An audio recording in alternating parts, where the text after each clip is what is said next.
Olá, hoje não tem frase, uhul, é pra quebrar o ritmo, assim, que a gente sabe que quando a gente gera mudança, gera engajamento, assim, não é tudo muito pensado.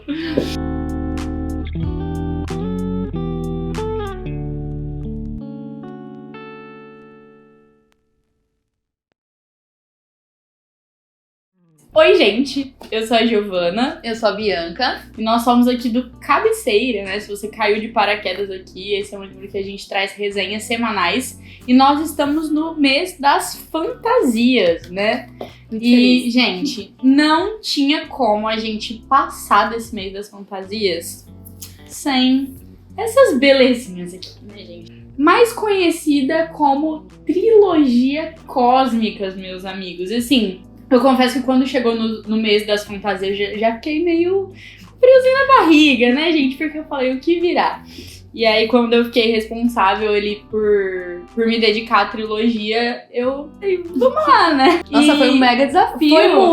Foi, gente, porque assim, juntando tudo, deve ter umas 1000 páginas por aí, aqui, né? Com não certeza. Sei, acho que tem. Depois a gente faz as contas. A nossa editora, mentira, não vou falar isso. Eu vou colocar aqui embaixo. Tá bom, a nossa editora vai colocar quantas páginas aqui tem. Foi muito desafiador, mas ao mesmo tempo foi muito gratificante. A gente vai... hoje aqui talvez não vai ter uma resenha tão técnica, né? Com super informações, detalhes. Mas vamos ter um bate-papo, né? Vai ter um bate-papo de duas amigas falando sobre a sua experiência em relação à leitura da trilogia. E eu acho que é isso que é legal, porque aqui nos bastidores a gente já tava comentando as nossas Sim. perspectivas e já gerou inúmeras discussões. Sim. E a gente quer saber também o seu comentário, o que você achou, o que você imaginou. Você já leu a trilogia? Ou você é daqueles que leu 2 livros de uma trilogia? A pessoa não recebeu indireto, porque eu não tô precisando ter. O Gui tá aqui, tá, gente? Só pra especificar. É a nossa segunda voz da consciência. Assim, gente, se é uma trilogia, leia os 3 livros. É isso. Fica a dica. Na verdade, foi a minha releitura. Eu li os 3 livros, acho que em 2019, em um mês. Eu li os 3. A louca Caramba. dos livros. Jesus. E Mano, é muita coisa. depois eu vou fazer um vídeo de como ler livros rapidamente. Meu e Deus. aí eu comecei a reler com o Gui. Só que eu li o primeiro e o segundo. Vamos reler o terceiro, né, Gui? Isso daí. O Gui que antes de começar a gravação, então, gente, eu não vou ler o terceiro. Exposed. Mas enfim, gente. Você quer falar da aposta que gerou esse livro? É verdade. Um comentário pertinente aí, uma curiosidade. Tá até escrito atrás, né, no livro, que essa trilogia é resultado de uma aposta de C.S. Lewis com Tolkien. E eles tiraram... Aposta baixa, né? Aposta tranquilo. O pessoal fazendo aposta assim. O que você apostaria se tivesse que apostar com alguém, Gui? Escreveu Eu apostaria que um brinco. Vamos apostar um brinco. Não, apostar um cookie. Não, eles apostaram o quê? Escreveu uma obra.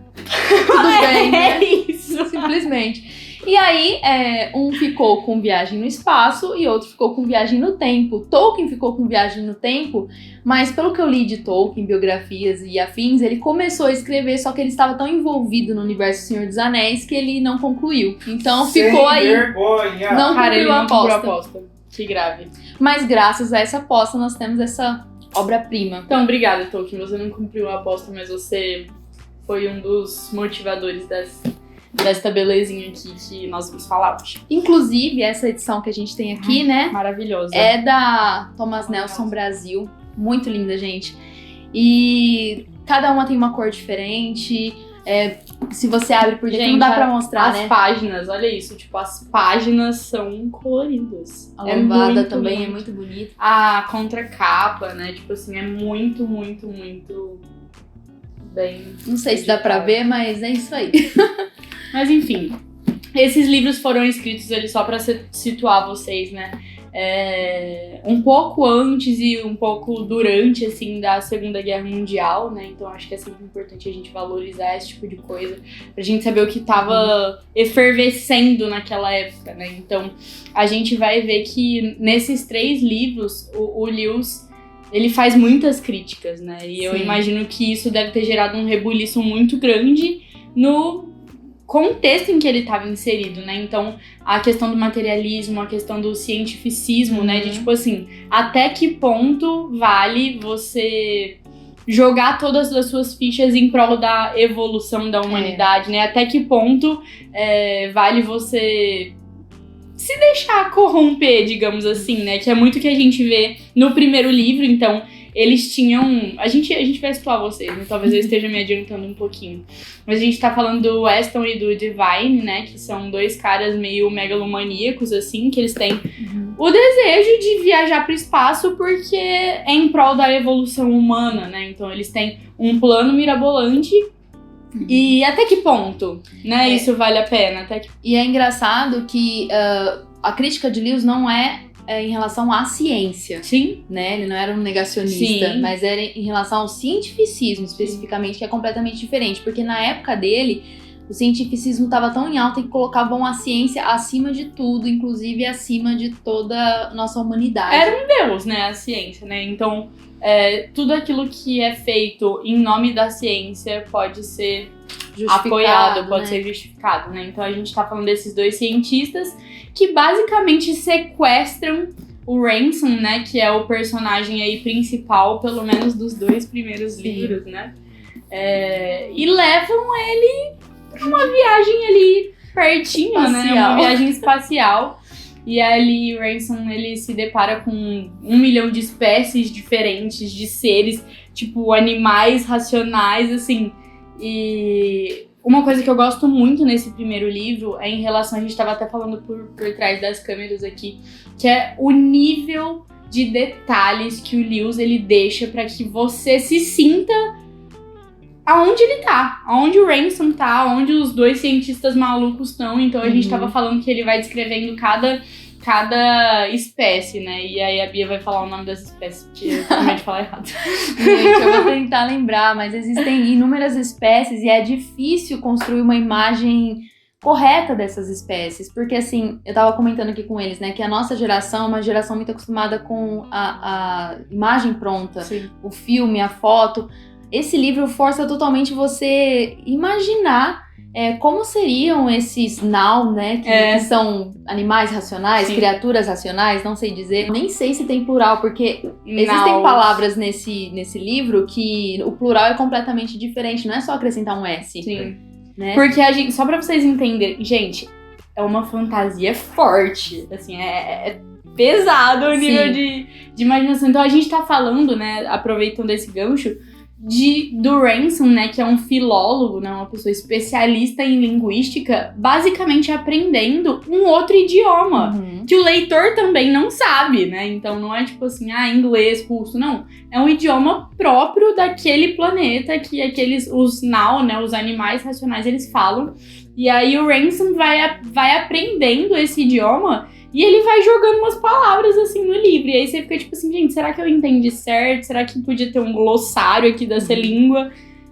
Até mesmo... Alô, Thomas Nelson. É verdade. Um glossário dessa língua dos Até mesmo porque a forma dos Nau entenderem, compreenderem a vida era completamente diferente da do Ransom. A gente tava discutindo aqui nos bastidores, aproveitando a deixa, que deveria ter um glossário de pronúncia desses nomes, porque eu tive muita dificuldade pra saber como se pronunciava.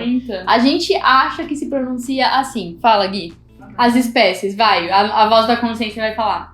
Filtric, Swords, Ross, Arbol. Por aí vai. Arbol não tem. Arbol não. São duas histórias que tem no segundo livro. Arbol é o Sol. Mas é uma espécie? Eu lembro disso. Arbol é o Sol. Eu achei que a gente já falou só da espécie. Aí você falou. Entendi. Não, tá tudo bem. Mas enfim, e a gente tava falando sobre a importância, né, do Lewis ter colocado essas palavras, né, nesse idioma, porque elas traduzem ideias que, na língua em que o livro foi escrito, né, em inglês, no caso, não existia uma palavra para traduzir aquela ideia, né? Então eu entendo que esse recurso de colocar palavras de uma língua inventada foi um recurso para tentar traduzir as ideias que o Lewis queria colocar ali, mas que não podiam ser explicadas por nenhuma língua que já existisse. Né? E isso abre muito a nossa cabeça para pensar a respeito de muitas coisas, né? Pensar sobre como de fato a língua é capaz de expressar uma cosmovisão, né? De uma sociedade inteira. Então, a respeito da cosmovisão, eu lembro que existiam alguns debates, né? Que o Ransom, ele perguntava, gente, mas como que espécies tão diferentes, sem que exista uma hierarquia, conseguem viver juntas sem que haja guerra? Em harmonia. Porque, afinal de contas, esse livro foi escrito durante um período de guerra, né? Um período que antecedeu a guerra, um período de guerra. Então, assim, tava muito claro de que os homens, eles não conseguiam, né? Homens, pessoas da mesma espécie, não conseguiam conviver em paz. Então, assim, era uma crítica muito ferrenha que tava sendo feita à sociedade daquele momento, né? Como que a gente que é da mesma espécie não consegue conviver? Como que a paz pode ser possível em um planeta onde não existe uma estratificação da sociedade, né? Mas existem papéis muito bem definidos. Mas essa raça, essa espécie não é melhor nisso? Não, mas eles são piores nisso e a gente supre eles no que eles precisam. E tá tudo mas como bem. assim, de graça? Como assim, um não tem que brigar pela terra do outro, vocês não têm que roubar recursos ali. E isso são coisas que aquelas espécies daquele planeta, elas não conseguem compreender, né? Não faz sentido pra elas, e isso é muito fantástico. E é engraçado que Lewis, quando ele se propôs a escrever uma aventura no espaço, na época dele, o que existia de fantasia ou ficção científica era apenas os escritos de H.G. Wells, em que a visão de H.G. Wells sobre os extraterrestres é que eles eram seres, criaturas más. E a gente até hoje tem essa sensação por conta dessa herança. E Lewis quis trazer pra gente que os seres extraterrestres não são criaturas más. Tanto é que o nome do primeiro livro, né, Além do Planeta Silencioso, a primeira coisa que vem na nossa mente é que o planeta silencioso era Malacandra, né, Marte. Mas a gente descobre que o planeta silencioso é a Terra, porque é assim que os extraterrestres enxergam a nossa civilização. E quando ele acaba indo, né, pra Malacandra por um acidente, né, forçado. Sim. Chegando lá, ele morria de medo de ser capturado, se oferecesse como... Porque, tipo assim, são inimigos, né, é uma espécie estranha, eu não consigo me comunicar, não falo a língua. E tipo assim, mó paz, né, ele tinha, depois a gente vai descobrindo que ele tinha que ter mais medo das pessoas da própria espécie, que o conheciam, que o tinham trazido para aquele planeta, do que com animais, assim, completamente diferentes, que não compartilhavam nem da mesma língua, né? Então, enfim, é um livro muito rico, né? Esse primeiro livro. Se você pegar a trilogia achando que você vai viver uma grande aventura de diversos acontecimentos, enfim, você vai ficar um pouco decepcionado. Vai ficar porque a abordagem é muito mais filosófica do que uma aventura em si. Isso porque a gente nem chegou no livro 2, né? Que o livro 2 é, tipo assim, o auge das filosofias de Lewis aqui dentro da trilogia. E eu acho que um comentário pertinente que a gente deve fazer antes de falar um pouquinho mais do livro 2 é que Lewis tem uma abordagem bem cristã nesses livros, né? É óbvio que ele não é um livro, tipo assim, catequese, entendeu? Ele não vai te converter. Não é proselitista, né? Exato, ele não vai ficar militando, assim. Então, se você não é cristão, né? Se você não entende referências bíblicas, não há prejuízo algum pra você. Você pode ler esses livros, você vai, enfim, aproveitar muitas coisas, a questão da descrição, né, que a gente tá falando, da imaginação, da escrita do Lewis, é uma coisa que já vai te enriquecer muito. Mas se você é uma pessoa que está habituado ao contexto religioso, especificamente ao contexto cristão, você com certeza vai absorver coisas que outras pessoas de outros nichos não vão conseguir absorver. Então, pequenas referências que dão outro ar pra história, né? Que amplificam muito a história e te fazem pensar não só enquanto ser humano a respeito do livro, né? Mas enquanto cristão, a reavaliar algumas coisas, a mudar a sua visão sobre outras. Então, é uma coisa que é importante de ser pontuada. Tanto é que nas biografias de Lewis, ele dizia que ele escrevia essas aventuras e essas discussões filosóficas para apontar para a maior história de todas, que é o Evangelho de Cristo. Gente, é fantástico. É sensacional. E é uma abordagem completamente fora da caixinha. Né? Tanto é que um cético pode ler e pode tirar proveito de muita coisa sem necessariamente ter um viés cristão. E a gente estava comentando, né, só antes de entrar no segundo livro, como o Lewis é descritivo, mas é um descritivo que muitas vezes é necessário. Não é aquele descritivo prolixo, sabe? Que cansa, assim. E sabe? aí eu tava vendo alguns comentários a respeito do livro, né? Por exemplo, quando ele fala que o Weston sentiu medo dentro da nave, né? Mas ele fala, não era um medo assim, assim, assim. É um medo assim, assim, assim. E aí a gente para pra pensar, mas por que que ele não falou que era apenas medo? Por que que ele descreveu exatamente como era o medo dele? Porque ele fala que o medo é um sentimento elástico. Você pode ter medo de uma barata, você pode ter medo da morte, você pode ter medo de uma prova. Assim como o amor. O amor também é um sentimento elástico. Você pode ter amor por uma coisa, você pode ter amor por uma pessoa, você pode ter amor a Deus. Por isso que ele precisava escrever exatamente o que o Ransom estava sentindo.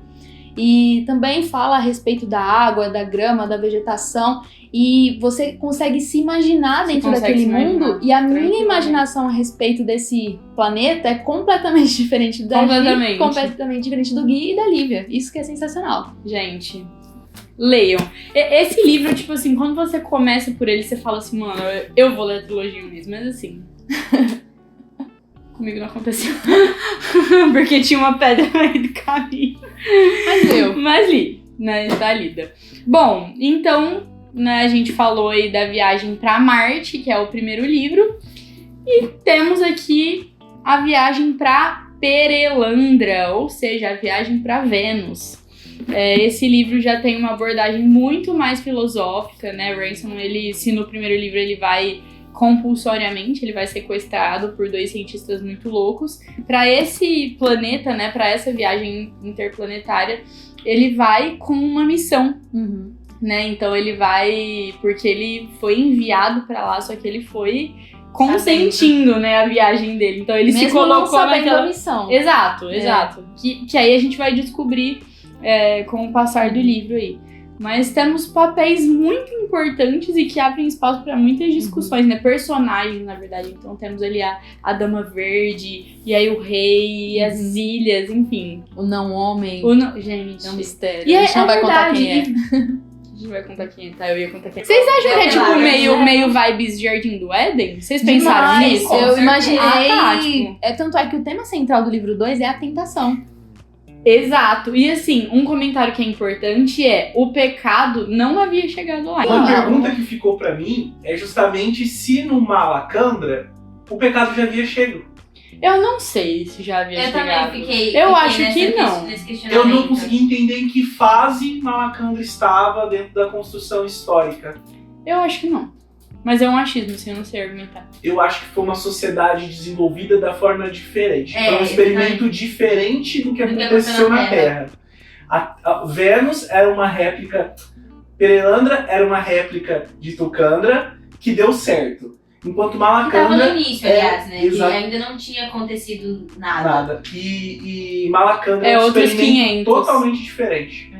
Até porque eles falam, né, que na Terra era governado pelo Yarsa, que caiu. Yarsa. Né? Não é, então tem essa é a diferença da Terra. Então, tipo, meio que todos os outros planetas têm esses seres assim que comandam, né? Que seres bons. Mas que ainda estão íntegros, né? E os. O Yarsa que fala. Glossário! Eu falo Yarsa. Yarsa. É isso? Mas não começa com O? O Yarsa. Mas eu li sempre errado, então. Yoarsa, assim, pelo lance de falo teu Eu falo Yarsa.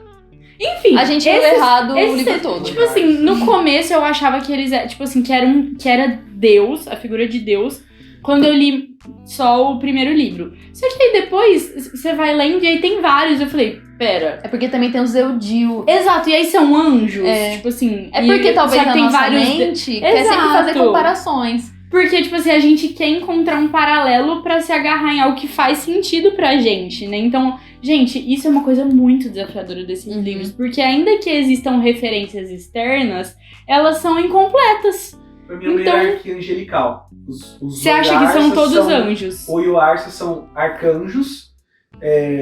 E aí os Eudil são os anjos mais de baixa patente, assim. Então, mas tem uma menção de Deus, vocês acham? Eu acho que tem. Maleudil. Como que fala, gente? Que raiva. Eles falam que os Oyarsas servem a um ser que criou o universo. Onde Maleudil entra nisso, então? Maleudil seria o ser supremo, o Deus daquele universo, e talvez o fato da gente sempre enxergar o Yuarsa como algo muito parecido com Deus seja pela referência cristã que a gente tem de arcanjos terem mais autonomia, terem mais autoridade que outros anjos. Inclusive, a gente vê muitos relatos bíblicos de hierarquias de anjos acima dos anjos comuns, que tem algumas atitudes mais relacionadas à autonomia. O que dá a entender, às vezes, que são seres muito poderosos. Que são. Mas que ainda assim servem a um Deus. Ao Maleudil. Poderoso, Então, o nome que parece mal. É o jeito que eles chamam o Deus, né? Que é o Supremo mesmo. Só que é isso que é engraçado. Parece que você cria uma...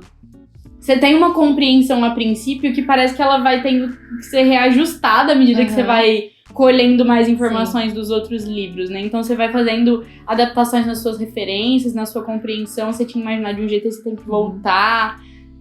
Tipo a Dama. Quem é a Dama pra vocês? Seria uma Eva? Mas é a Eva de Perelandra. A Eva antes do Não pecado. é a mulher de Perelandra. É a primeira mulher de Perelandra. Que foi tentada. Estava sendo tentada. Não vamos falar se ela cedeu ou não a tentação para não darmos spoiler. Esse questionamento que eu tava fazendo com o Gui, né? Se a Dama Verde caísse na tentação, e aquele planeta ia ter um desdobramento. Se não cedesse a tentação, ia ter outro desdobramento. Aí teria que vir um Jesus. Gente, é muito louco, assim. E eu tava até falando com o Gui antes da gente começar a gravar, que é um livro que pode parecer muito inocente, assim, né? Porque, tipo, uma pessoa verde falando com outra numa terra que flutua tudo, e um homem perseguindo os dois, e uma confusão. Só que, gente, a hora que eles engatam nas conversas deles, é um negócio profundo. Que você... Tipo assim, você lê, aí você volta e fala, gente, eu acho que eu não entendi. É isso? O que tem por trás disso? Aí você vai ler de novo. E a gente tava conversando aqui que tem coisas que você de fato não vai pegar na primeira vez, né? E tá tudo bem, leia de novo. Teve muita coisa que eu só consegui pegar e relembrar na segunda leitura, né? E uma coisa que eu tava comentando com o Gui é como a Dama Verde tinha uma inocência pra tudo. Até porque ela não tinha sido corrompida pelo pecado, né? E eu fiquei pensando, né? Se ela cede ao pecado, Jesus teria que vir. Esse Jesus é o mesmo Jesus que o nosso Jesus. E aí a gente entrou em discussões muito mais loucas, tipo assim, será que Jesus teve que morrer em outros planetas ou só... Que loucura! Enfim, a gente começou um planeta que não teve queda e por isso que Jesus morreu uma vez só, por isso que... Que isso? Gente, parou o vídeo por aqui, né? A gente viaja nessas discussões. Gente, é muito... E assim, gente, inclusive uma curiosidade totalmente relevante pra você, meu caro telespectador. O Gui, nosso amigo casado com a nossa amiga Bianca, fez uma referência de Perelandra nos votos de casamento dele. Pegou. E eu lembro que eu tava lendo Perelandra na época do casamento deles. E a hora que ele falou, tipo assim, eu percebi que, tipo assim, eu era uma das privilegiadas que a gente entende da referência. Acho que foi a referência que todas as vezes que Ransom conversa com a Dama, e ela fala, nossa, eu fiquei mais velha. Gente, isso é um dos pontos altos pra mim do livro, assim. E mais velha seria mais sábia. Mais sábia. Só que, assim, o mais velha pra ela é, tipo assim, Ontem eu era jovem, tipo assim, há 2 horas atrás. Ai, desculpa, eu não compreendi isso, porque há 2 horas atrás eu era jovem, eu não compreendi. Aí você amada, tudo bom, querida, né? Você percebe como o livro, mesmo sendo um livro antigo, nos dias de hoje ele se torna muito atual, porque nós vivemos um conflito geracional onde as pessoas não querem amadurecer, onde elas querem postergar o envelhecimento delas, quando na verdade a gente precisa amadurecer não só a cada ano, a cada década, mas a cada segundo e a cada experiência nova que a gente absorve. Mas esse livro, assim, pra gente não dar spoiler, né, fica nesse questionamento. Vale a pena ceder à tentação pra Jesus vir? Vale a pena... e o nome Ransom significa resgatador. Né? Será que ele vai resgatar a Dama Verde? Será que ele vai deixar qual é o papel acontecer? do Ransom nisso tudo, né? No processo ali de tentação. Dele. Qual é a missão dele? Porque ele foi, como a gente falou, né, antes, ele foi enviado pra lá com uma missão. Agora, qual é essa missão? Ele vai ter que julgar o que é certo e o que não é, com base ali na consciência e na experiência dele. E lembrando que ele não pode convencer a Dama Verde, porque nós estamos falando de de outra compreensão de mundo, né? Ele veio de outro planeta, então não é como se ele falasse assim, não faça isso, né? Ela não entendia, né? As primeiras conversas ali, eles realmente não se entendem, né? Então, é muito interessante. É incrível, Leiam, gente. A gente ficaria horas aqui debatendo. Gente, pra esse vídeo não ficar maior do que o tempo que você gastaria para ler a trilogia, a gente vai falar do terceiro e último livro, então, que é Aquela Fortaleza Medonha, né? Eu não sei se a gente falou o nome. Falou, né? Perelandra. Além do Planeta Silencioso, Perelandra e Aquela Fortaleza Medonha, né? Que é o diferentão. Que é o diferentão. Calhamaço. O calhamaço, ele tem 500, 530, eu acho. 534 páginas, né? Então é o maior livro. Que se passa em Tukandra, que seria a a Terra. Então, assim, pra você ler esses dois, eu aconselho que você... Pra você ler Perelandra, na verdade, eu aconselho que você leia Além do Planeta Silencioso, porque... Ele fala no começo que dá pra ler de uma forma né? independente, mas... Eu não leria Perelandra não. sem ler Além do Planeta Silencioso, porque eu acho que você vai perder Eu muita acho que referência. nem o último eu leria sem ler.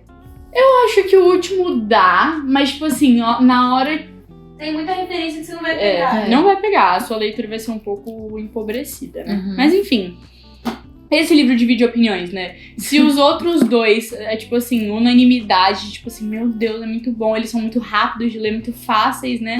Fáceis assim, tem a questão filosófica do segundo, mas a gente consegue ler rápido os outros dois. Agora, gente, esse aqui, eu penei um pouquinho pra ler, porque o começo dele é arrastado. Maçante. É arrastado, assim, porque a dinâmica em que ele foi escrito também é muito diferente. Então aqui, os personagens principais é o Mark e a Jane Studwell, que eles são casados, são um casal que vive na Terra, né?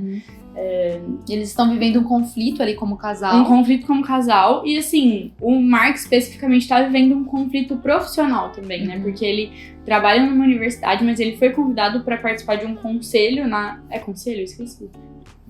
Enfim, eu acho que é conselho. Que ele... Não lembro. Alguma coisa nacional. Vamos fingir que é conselho.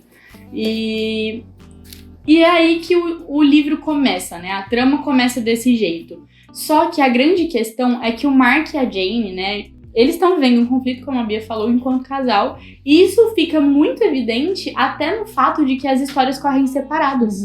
Né? Então, começa falando ali da Jane, e aí, tipo, corta pro Mark. Pro Mark tem um asterisco, e aí continua. As histórias se desenrolam de maneira independente e paralelamente. Então, são, tipo, os personagens que estão ali no círculo da Jane e os personagens que estão no círculo do Mark. E aí, no começo, você fica totalmente perdido, né? Vai pra lá, volta, aí apresenta 30 mil personagens e volta. Então, eu confesso que até você, tipo assim, se situar e entender a condição em que a Jane tá inserida e a condição, né, o círculo de pessoas porque que o Mark tá inserido, né? Porque são muito específicos, né? Você de fato precisa entender cada um dos personagens pra que a trama faça sentido. Você leva umas 200 páginas, assim, gente. É muito bom, assim, que a Jane é a primeira a ter um despertamento pra realidade, o que estava acontecendo ali, digamos, no mundo espiritual, né? Na vida do Mark. E de alguma forma ela tenta resgatar e acordar ele, mas demora bastante pra ele ter esse despertamento do que estava acontecendo ao redor dele, né? E apesar de se passar em Tukandra, né, que é a Terra, a gente vai rever alguns personagens dos livros antigos. Que a gente não vai falar quem. A gente não vai falar quem, mas demora um pouquinho pra você entender o que esse livro tem a ver com os outros dois. É o que eu tava falando, assim, você vai ler 250 páginas e você vai ficar assim, gente, o que tem a ver esse livro com a trilogia? Tipo, o que o Mark e a Jane, eles estão... Parece um romance. Parece um romance e parece um livro totalmente independente, né? Então, só quando você persiste nele que você começa a entender como todas essas coisas estão interligadas.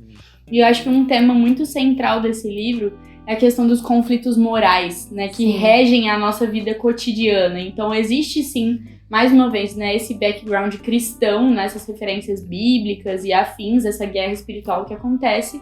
Mas a gente tá falando de pessoas em situações ordinárias, né? Uma pessoa que tá em crise por conta de uma nova proposta de emprego, né? Que de um emprego que, tipo assim, a meta da empresa, né, daquele conselho, ele é revolucionar a sociedade, né? Então, mais uma vez, a questão da ciência, do materialismo, né? O Mark era uma pessoa extremamente materialista. Então, até que ponto valeria para Mark levar até as últimas consequências o materialismo dele na prática, tipo, para sacrificar o casamento, né? Ele tem que se mudar, então a Jane fica abandonada.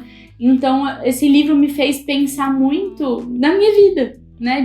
Tipo, a maneira como eu levo a minha vida cotidiana, as minhas escolhas, as coisas que eu devo priorizar, né? No caso ali, o casamento deles. Até porque fala muito também dessa disputa de poder na universidade, né? Disputa entre pensamentos, né? Sim. E a gente vê isso também nos dias de hoje, né? Se via isso antes ali com C.S. Lewis, ele sendo um cristão no mundo de ateus, né? A gente traz isso pro mundo de hoje, a gente sabe como é difícil ser cristão numa universidade completamente humanista. Sim. E a gente vê esses entraves morais, né? Sim. Essas disputas. E como muitas vezes é sutil, e aí isso fica muito claro na vida do Mark, né? Que ele deu um passo, tipo assim, um passo de formiga, e ele já tava completamente, tipo... eu esqueci a palavra, mas tipo assim, embaraçado, sabe? Naquelas questões que pareciam tão sutis. Ele foi lá pra, tipo, vamos ver aonde isso aqui vai dar. Ele não foi uma decisão tomada, né? E aí acontece que a hora que ele se viu naquela situação, ele já não era mais capaz de sair sozinho, né? E a Jane já não conseguia mais tirá-lo dali sozinha. Então... E o final, assim, não é um final fechado, né? Sim. Dá a entender que teve um final X, mas não conclui, né? Então, parece que é um final esperançoso. Eu espero que tenha sido, né? Eu espero que ele tenha acordado dessa sedução no mundo universitário e no mundo aí do poder por trás dos cargos que ele queria ocupar. Então, é um final esperançoso, né? Que eu acho que fecha com chave de ouro. Inclusive, só um parênteses aqui, você sabia que tem um 4º livro da trilogia? É uma quadrilogia. Eu devia ter trazido, olha só. Nossa, gente, na nem verdade, eu sabia disso. Ele começou a escrever um 4º livro. E aí ele parou, então é incompleto. Mas esse livro existe, eu tenho lá em casa. Morreu, no caso. Ele parou, ele morreu. Chama Sério? A Torre Negra. A Torre Negra. Vocês querem Que resenha? é com o Ransom. Só que é incompleto. E eu não comecei a ler. Mas ele não é assim da Thomas Nelson. Ele nem lançado com Thomas Nelson. Né? É outra editora e eu tenho lá. E amei. Quem sabe numa próxima a gente lê Quem amou? e traz aqui a continuação. E a gente especula como poderia ter sido o final. Nossa, eu vou O amar. terceiro livro, então, não é uma fantasia? É total fantasia. Ele vai ter um reencontro com esses seres, assim. É porque, tipo assim, se passa num contexto muito ordinário. Mas o Lewis, ele não ia deixar que aquilo caísse num romance, né? Tipo... Não, é isso que eu tô falando, entendeu? Tipo, quando você lê ele, o começo, a gente contando a história de uma maneira superficial, você pensa que é, tipo assim, a historinha de um casal que tá passando por uma crise, e aí dilemas morais, mas assim, tem muito mais. Isso aí é a ponta do iceberg. Né? Aproveitando o gancho, você vai ter que ler pra descobrir a gente não pode falar por quê. Muito além disso. Mas, gente, acho que são essas as nossas muitas considerações Rendeu, né? a respeito, né? Gente, é muito difícil fazer uma resenha para 3 livros com muitas questões a serem faladas sobre escrita, sobre enredo, sobre a crítica, sobre referências externas, enfim. A gente só pincelou aqui pra deixar vocês com curiosidade. Exato, e a gente sabe que foi um vídeo meio sem pé nem cabeça, mas... Quem leu sabe o que a gente tá falando. E surgiu assim, gente. É importante você não você lê debata. e assiste de novo pra entender. Boa. É isso, a gente espera que vocês tenham gostado. Se você já leu a trilogia cósmica, deixa aqui pra gente qual que é o seu livro preferido. E se você ainda não leu, não tem nada pra você comentar. Comenta, legal, gostei do vídeo. Comenta aqui se a trilogia cósmica é digna da sua cabeceira. É verdade. Da minha, com certeza, é. Da minha é. Pessoal, também se inscreva no nosso canal. Você já falou isso? Não sei, acho que não. Deixa o Nos seu siga like. no Instagram, a gente tá quase batendo 1000 inscritos. Será que até o momento desse vídeo a gente já não bateu? Inscritos não, bateu, seguidores. Né? Mas fica aí a dica. É Pessoal, um beijo. Até a próxima. Tchau. Tchau.